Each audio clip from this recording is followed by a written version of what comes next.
Welcome, ladies and gentlemen, and everyone in between.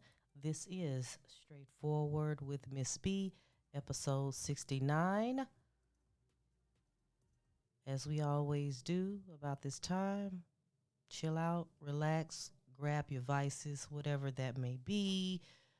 Get your sip of wine, a little whiskey, a little blunt, a little vape, whatever it is that you do for your vices to help you relax.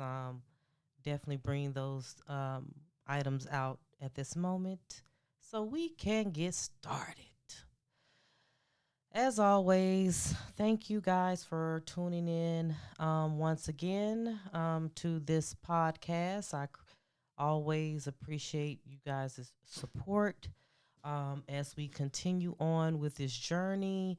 One thing I'll just start off before we get into the today's topics. One thing I did notice listening back through different podcast episodes, and I don't know if some of you also have this same habit or just have things about yourself that you wish you could change, and maybe you are working toward changing those things. For me, one of those things is definitely public speaking and me saying between sentences. I absolutely hate that I have this habit. I've had this habit for a very long time. If you're face to face with me, you don't really realize it. Or if I'm in meetings and things of that nature, you don't really realize it at that time. But when I listen back to myself on the audio and on this podcast, I'm like, yeah, I wish I could stop saying between sentences. So if there's anybody out there who may have taken like some speaking courses, things of that nature, definitely reach out to me. If there's any good tips that you may have, I would really, really appreciate those so that I can, just kind of help myself out here a little bit so that I can stop saying uh and that's one of those issues as well that many people, there's like thousands of people in this world who speak that way as well as well. It's just so annoying though, it's so annoying. So I just wanted to start off with that. And, I'm not the only one that suffers with different little quirky habits that they wish they could change. So, it is what it is until I am able to finally fix that issue. Hey, you guys may continue to hear it, okay? So don't mind me none, all right?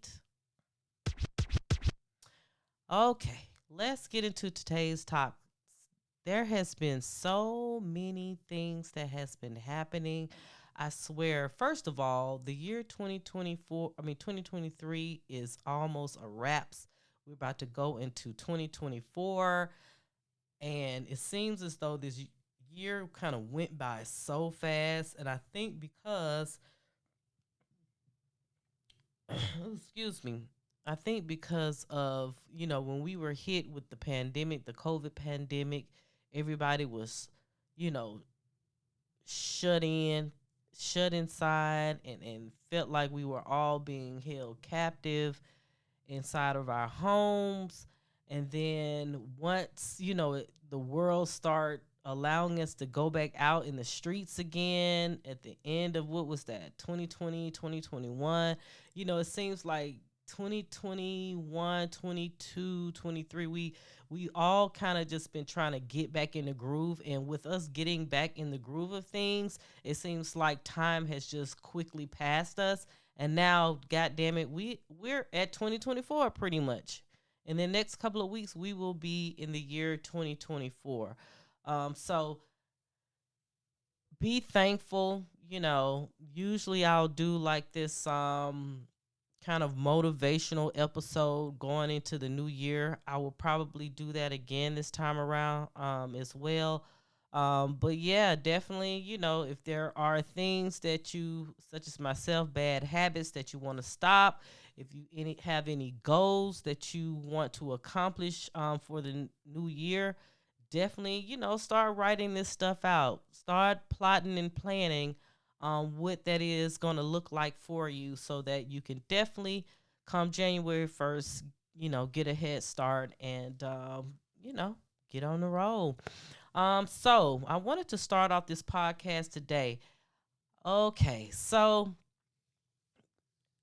surrounding the Megan, the Stallion, and singer Tory Lanez, that whole debacle, it just seems as though it's one of those never ending stories because every so many months we always come back to some new little tidbit, new piece of news, new piece of gossip surrounding this whole case.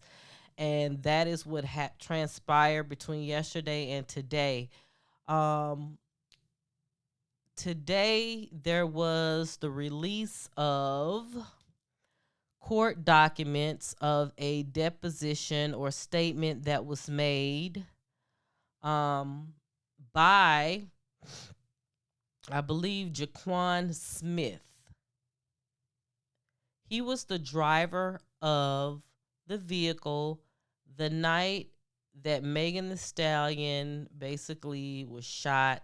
And of course, as we all learned months ago, Tory Lanez was found guilty and he is serving his prison sentence for that case. Now, one of the people that all of us was wondering, hey, are we going to hear from this individual? Because we thought that he was going to have to take the stand during that trial. But Mr. Smith did not. They basically, was like, well, I think he came like on the last day or day before the last day, and they basically told him, hey, before you take the stand, we would have had to um, make you give a deposition statement, which he had not done. So basically, I guess they felt at the time, hey, we don't necessarily need him on the stand to hear his side of the story. And so, hey, he didn't have to take the stand. But now it has come out, basically, his statement. So this is the affidavit of Jaquan Smith, and I will read it to you. It's not very long. It's only about maybe 3 pages here. And this is what he deposed and stated as follows. He said, my name is Jaquan Smith. My address is, and that was redacted. I'm over the age of 18 years and old and fully competent to testify. I have firsthand knowledge of the facts in question that took place on July 12th, 2020. That is the basis of the above cited proceedings. I was the driver and bodyguard of Mr. Daystar Pardison, a.k.a. Tory Lanez, on July of 2020. Mr. Pardison had been known to me for 7 years. At the time of the incident, I had worked for Mr. Pardison for 3 years. He has not only been my employer, but I also considered him to be a close personal friend. On July 12, 2020, I was asked to drive Mr. Pardison to the home of Kylie Jenner, where Miss Megan Pete, a.k.a. Megan Thee Stallion, and her best friend Kelsey Harris were present. Mr. Pardison was at Kylie Jenner's home for approximately 2 hours when I received a call to come pick up Megan and Kelsey. All right, go to the second page. Excuse me. Let me turn. So I'm reading off my phone, so let me just turn my phone sideways to make it easier for me to read. All right. He says Megan and Kelsey and myself left Kylie's house, but I was asked by Megan to return because she stated that she had forgotten a shoe. When we arrived at Kylie's home at this time, Kelsey stayed in the car while Megan exited. Megan did not enter the home at this time as she went around the back to the pool area where Tory Lanez was located. Megan and Torey returned to the car after a few minutes. Megan was bickering, but I am unsure of the exact words she was saying. She seemed upset. The four of us then left Kylie's residence. As I began to drive, Megan started to fight with Torey. They were going back and forth. I remember Torey saying to Megan that he was going to tell Kelsey what was going on. I do not remember what street we were on, but Megan asked me to stop the vehicle. I did as she asked, and Miss Pete, aka Megan, went to sit on a nearby bus stop. Torey went and spoke with Megan. After about 2 minutes, they returned to the car and I began driving again. Megan started the argument again, and Kelsey asked what was going on. What was going on? Torey told her that he and Megan had been dating and intimate. Now, let me just plug in real quick here. Remember, this whole argument basically, allegedly, kind of popped off because there may have been some flirting going on with Torey and Kylie Jenner while he was in the pool, kicking it at Kylie's house. Megan saw that, and this upset her to the point to when they got in the vehicle to leave the premises, wherever they was driving to at that point, the argument kind of ensued and it heightened. Now, what wasn't known to Kelsey, the best friend at the time, who was kind of kicking it with Torey, I guess they probably had been dating and possibly slept together once or twice at that point. Kelsey had no idea that Megan herself was also fucking with Torey. So let me go back to the court document and read it. So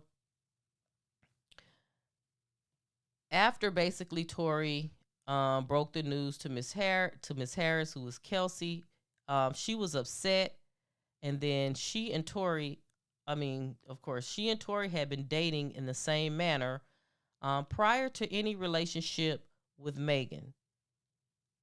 Megan and Kelsey, at that point in the vehicle, they began to fight. All right. So the driver / bodyguard then go on to say, I pulled over to stop them. Megan and Kelsey both got out of the vehicle and continued to fight, both verbally and physically. I broke up the fight and was pulling Megan towards the back of the car. I saw Kelsey with a gun in her hand. Let me repeat. This is what the bodyguard stated. He states on record that he saw Kelsey with a gun in her hand. Torey ran from behind Megan and myself towards Kelsey. Torey and Kelsey then at that point began struggling as Torey tried to unarm Kelsey. So he was trying to wrestle the gun away from Kelsey. I was still pulling Megan and did not see who shot the weapon. I was lucky I was not harmed, and in my opinion, Megan was also fortunate. The whole incident happened so quickly within just a couple of minutes. All right, let me see. the last page.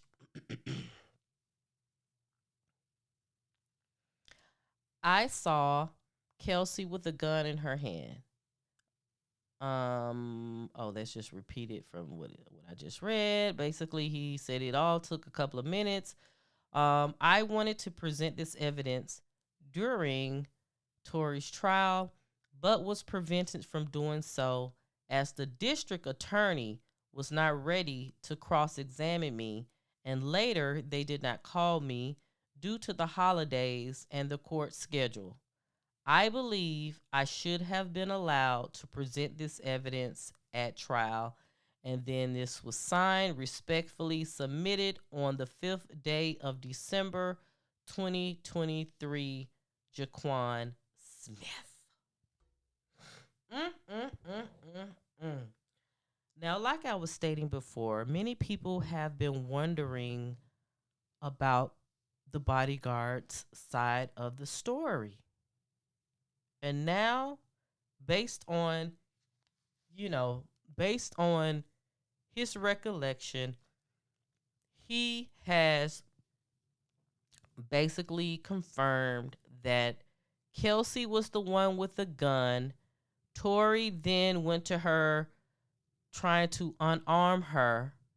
And at some point in time during that process, the gun went off several times and a bullet basically ricocheted, I believe, off the ground onto Megan's foot. Well, in her foot, basically, it wasn't like a true gunshot to her foot. It was more like fragments. Bullet fragments had hit her foot, and she was injured. She was injured. That many people have always kind of like speculated that is what happened. People who really studied the story and followed the trial knew. But the only thing about it is that even with this statement, and even though Jaquan, wasn't able to release this information at the time of the trial, many people still feel as though if Torey was innocent, we don't understand why he decided not to, not to take the stand. He didn't take the stand at the trial to tell his side of the story. I think that, I believe the defense attorneys that was working with him during the trial may have not been the best defense attorneys, because if you know that you're not 100% guilty or, guilty at all of the crime, ain't no way in hell you would be able to tell me that I can't take the stand. I'm going to do everything in my power to plead my case. And just like they say nowadays, what's the saying? Stand on business. I would have been standing on business on that stand.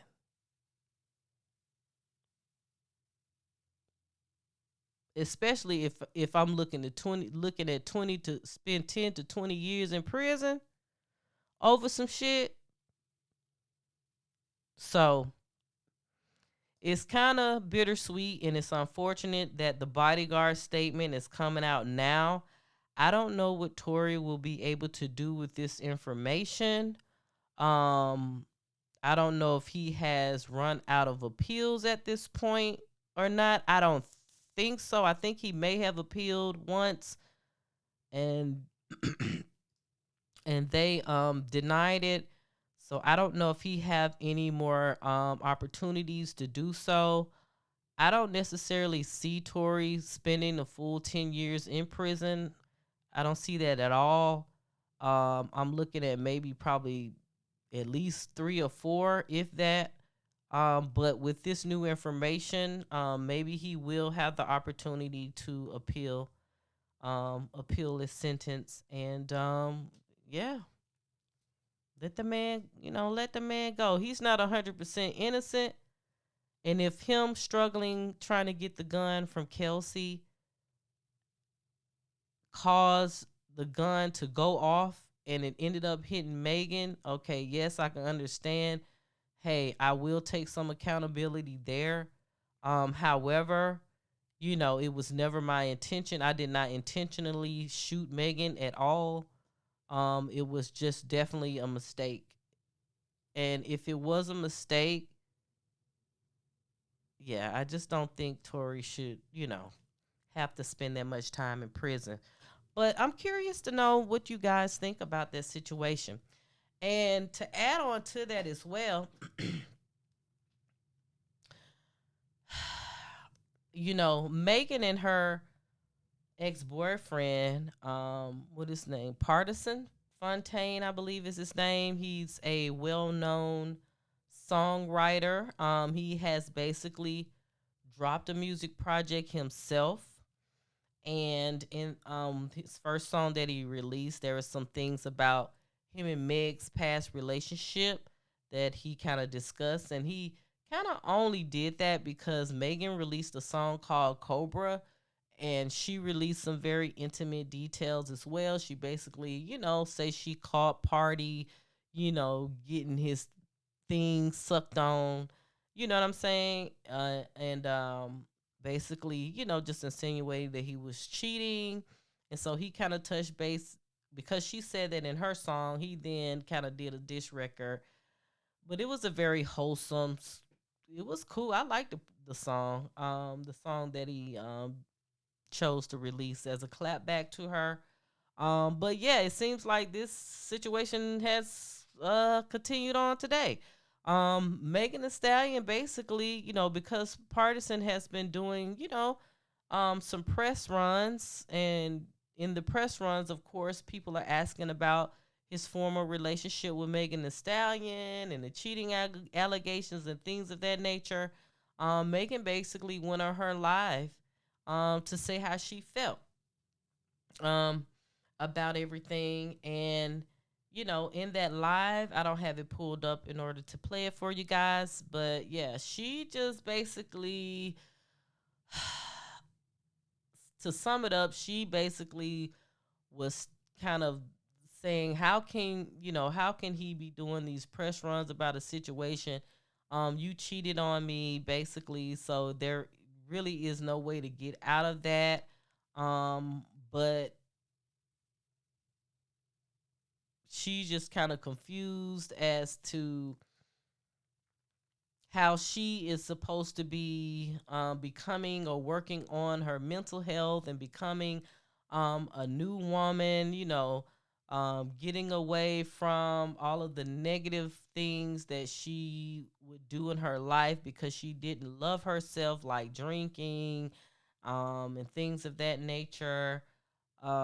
She feels as though with him basically, stating how he feels and what happened in the relationship from his vantage point, she feels as though,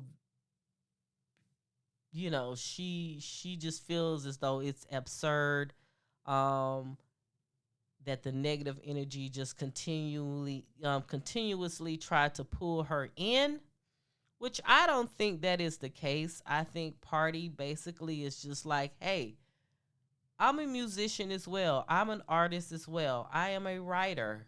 I put my feelings and my thoughts and things that happened in my life, I put them on record as well. You're not the only artist, that was in this relationship, this former relationship. So, from that viewpoint, with him being an artist and a writer, he should have the opportunity to express himself through his music the same way that she's allowed to express herself through her music. Now, if things come up and, T get released and about whatever the situation was that happened between them two, oh well, that's just part of what artistic expression is about. Sometimes you do reveal things that may have happened to you in your life and during relationships that only you two knew about. But as an artist, you may feel compelled to just put it on record. And he's allowed to have that opportunity. What I think is the case is that Party's doing the press runs, then Kelsey basically not Kelsey. Then the court documents from the bodyguard statement come out as well. All of this is coming out on the same day, and Megan basically is, probably checking in on the internet, looking at her social media feeds and seeing all of these headlines going around that she's feel like, again, she's being attacked. So what do people who definitely like to play the victim do? In her case, these young people, they go to Instagram Live and basically try to refute the claims and play the victim, and that's exactly what she did. Am I saying that Megan Thee Stallion, um, should we not feel sorry for her? Of course, as a woman, we should have, me myself, yeah, I could be empathetic to others, and compassionate to others. That's not the problem there. However, like I said, even as a woman as well, if I had an ex partner who was a rapper just like me and who puts out music just like me, I can't really be mad at him doing what he got to do to help sell records. I just can't be a hater in that aspect, especially if we loved each other at some point. I just can't see it in myself to be a hater to another human being, not someone that I was in love with at one point in time. So I think that Megan Thee Stallion just basically wanted to kind of put her narrative out there. She probably was like, okay, it's too many headlines going against me today. Let me go and do a live so that I can make sure that my narrative is placed out there as well, and so so the stories just won't be one sided. And then another thing that she mentioned too during her live rant, she did touch on the Tory Lanez Kelsey situation as well. Um, Basically, she was just saying that the person that she said shot her, Torey, she's standing on that, and that's why he's in jail now, because she still know that Torey was the one. Torey was the one that shot her, um, and she just felt like, yeah, I don't know. it just it's just too much when it comes to Megan Thee Stallion. She's just one of those people that when she first came on the scene, she nice body and everything. She can flow. You respected her and her craft and everything, but over time it's just like it's just certain people in this world that's problematic, and she just comes off as one of those individuals as being a very problematic type of person. But even with me saying that, again, I am empathetic to her womanly needs and her decision to just better herself as a person. I do commend her for that. You know, Again, what does that consist of? Becoming a better person? Who knows? Will she drink less? Will she, you know, I don't know, find a man and settle down and start a family and have kids and, things of that nature? I don't know what that consists of for her, because she just seems like she's a quote unquote hot girl. So I don't know, seems like she likes to kind of be the life of the party. She usually is the life of the party. She likes to have fun, have excitement going on around her in her life. I don't see Megan the Stallion just being boring. You know what I'm saying? Like, I don't see her living a boring life. So I'm interested to see what this new era of Megan will consist of and how she will act and be. I'm sure she's still going to be shaking her ass, shaking her ass on Instagram and, when she goes on music tours and things of that nature. So I'm just waiting to see what's that gonna be. And as for Pardison, I think I'm gonna check out his project, his recent music project, because like I said, he has been a ghostwriter for many people. He has written songs for like Cardi B and a lot of other individuals as well. So I'm sure he has a good project out, and I'm definitely going to check it out as well because I am a music connoisseur. And speaking of that, being a connoisseur of music, I do plan on starting music reviews.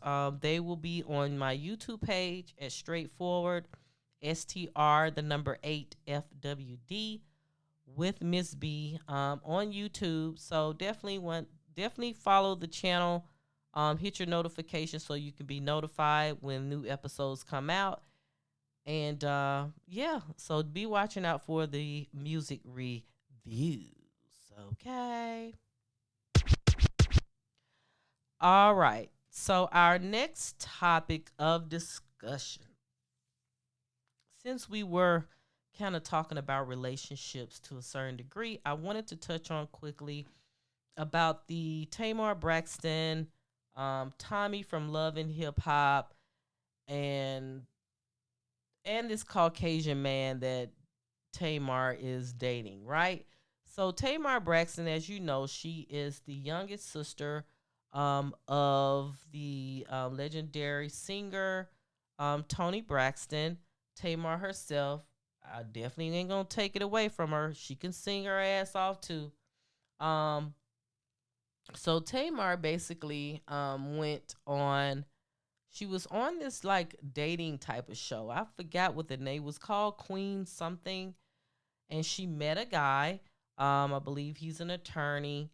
Um, from what I hear and what the streets are saying, he basically have like 5 kids. I believe 3 or 4 different baby mamas. But she met this guy on this show, and they started dating. I want to say maybe last year, if I'm not mistaken. So they dated for some time, and then a couple of months ago, Tamar's vehicle was broken into. Um, and she, of course, went to Instagram, showed the surveillance footage of that. She was all shook up about that. Then shortly after that, he supposedly left her, right? He left her. No one really knew why they stopped dating. But that was that.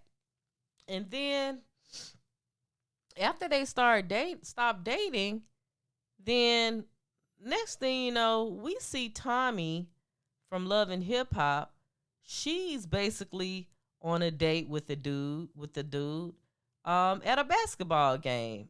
And so Tommie being messy, she's making sure this occasion is recorded on video so she can flaunt it online, show she's with Tamar man, blah blah blah. And everybody was all gagged about that. Tamar and Tommie started going back and forth online. Tamar is calling her crackhead, and Tommie had her jabs and all this type of shit going on. And then time passed, maybe about a month or whatever, passed, and now we see Tamar took the man back. Tamar and the man is back together again, and all you see like on the comments section is everybody's like, "No, Tamar, why did you get back with this dude? And what is going on? This is not the dude for you." Blah blah blah blah. Like literally nobody likes this man, right? Because he comes off as being manipulative. Yeah, he doesn't seem real. You know what I mean, with his intentions. But hey, that's her man. She know him better than we do. However, at a recent tour stop at Tamar's concert, she basically had a little bit, like a little intermission section in her concert, and she was like, "Yeah, y'all see, I had to get my man back." She's talking to the audience or whatever, whatever, and then she calls Tommie a crackhead or whatever again. So that set Tommie off again, and then Tommie basically did a live video, and she went on to talk about she was showing receipts.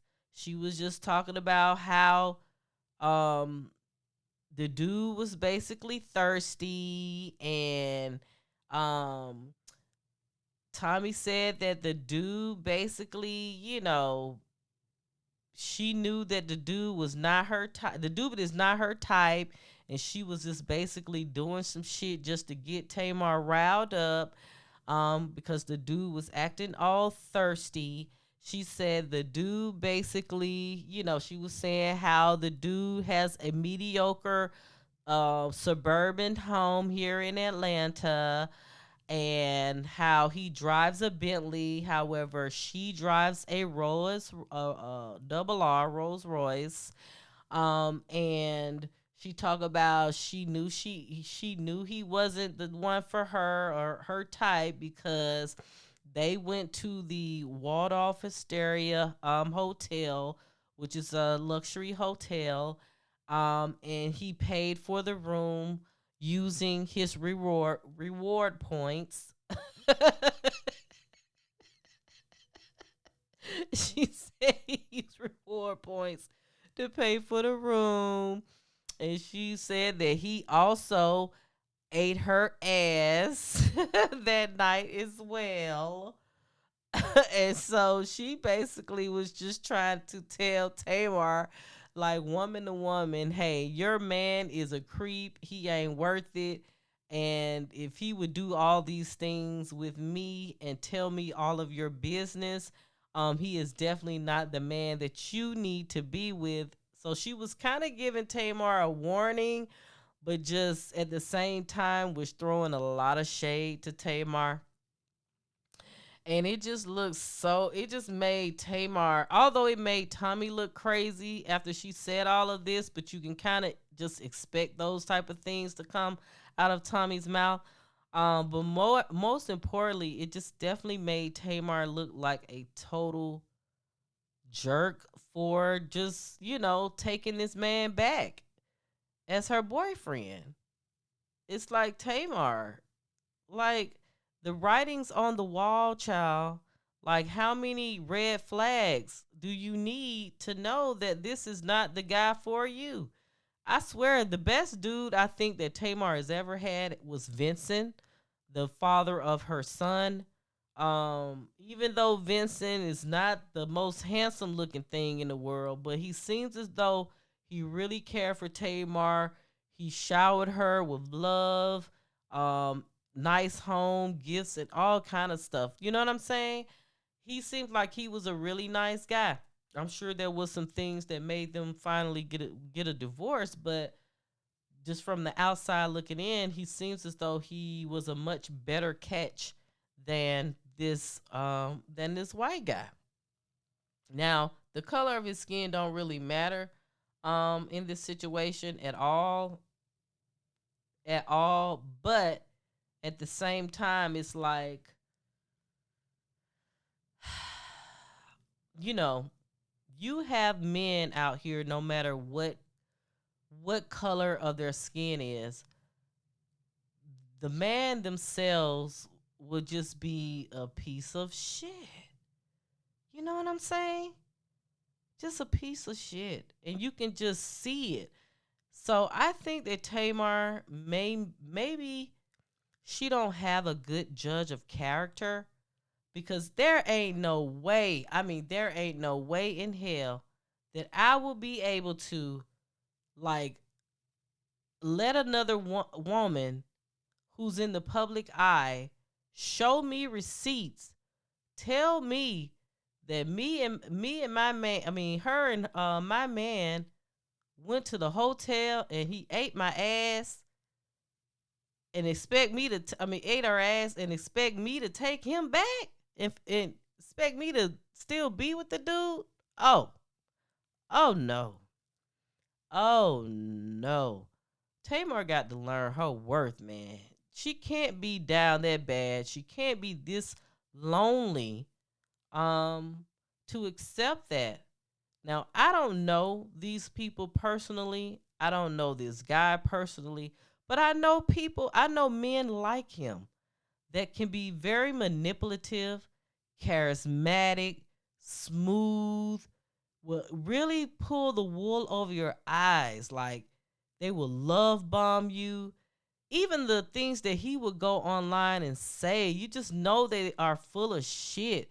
Like he said this whole apology type of thing that he saying that he loved Tamar and all of that, but he didn't mention nothing about the fact that he went to the hotel and ate Tommie's ass. It's like, dude, if you're gonna come forth with the truth and how you feel, you need to be able to tell it all. Shoot, the information is already made public. You might as well tell it all. Say what it is. So it's like he's slick. And Tamar, and he an attorney too. You know they say attorneys love to lie. Come on now, Tamar. Girl, do better. You can find somebody else. You can find somebody else. This is not the guy. So I hope that Tamar is being smart. If she is continuing to date this man, I hope that she has all of her ducks in order. I hope that she is keeping her side eyes, third eye, all on him at all times. Don't let shit past her. And hopefully she'll eventually see him for who he is and let it go. That's what I hope for Tamar. And for women in general, we have to understand and know our worth. Our worth. I've been there myself. I've been with a man, probably only one, that lied for no reason, just pathological liar, manipulative, just was a bum. Was a bum. You know what I'm saying? And it's like what I think that my personal issue was the fact that maybe I felt like, and I think that a lot of women have this problem. We be feeling like sometimes we see the potential in a man and we believe that we can change him. You know what I'm saying? Like things about him we believe that we can change or they would change. You know what I mean? After time has passed, he'll get better. But oftentimes that does not happen, especially when it's with a person who just a bum. So, you know, we just have to learn to snap out of that shit. It ain't what we think it is, and we need to know that quickly. Like we shouldn't allow 6 months, 12 months, 1 year, 2 years pass by and we still dealing with the bomb. We need to be able to recognize shit quickly and just let it go. Like really pay attention to those red flags because they be there. They be present all the time. But we overlook this shit and we say, damn, he ain't gonna do that the next time. I just know he ain't gonna do that the next time. But it just be the same shit over and over and over. You know what I'm saying? So all of us women, we need to definitely understand that we are worthy. We are worthy to be treated well. We are worthy to be respected by men. And yeah, it's okay to be single until that person comes along. Yeah. And so outside of that, of course, Sean Diddy Combs, his situation, it just continued to get worse and worse and worse. The Grammys, basically, people are trying to boycott him from attending the Grammys. I think that his Love album is up for a R&B nomination this year, but they don't want him to be in attendance at the Grammys. Also, there were about 18, 20 companies, I believe, have pulled advertising dollars. I want to say from Revolt, if I'm not mistaken, or one of his companies. So yeah, things are just continuing to happen with Diddy and his situation, and it's very, very unfortunate. Um, it's very, very, very unfortunate for him. Um, but my thoughts on that whole Diddy situation, definitely tune into the our previous episode, podcast 68. Definitely check that out, and you will hear my opinions on that. But yeah, that's pretty much all I wanted to get into today on this episode. As always, don't forget, um, thank you for supporting me and continuing to listen. Definitely, if you have ideas for topics, you can always send them in. Business inquiries, you can send them in to straightforwardmedia@gmail.com or hit us up on all social media platforms at straightforward with Ms.B or straightforward Ms.B. And yeah, thank you again, you guys. And until next week, bye bye.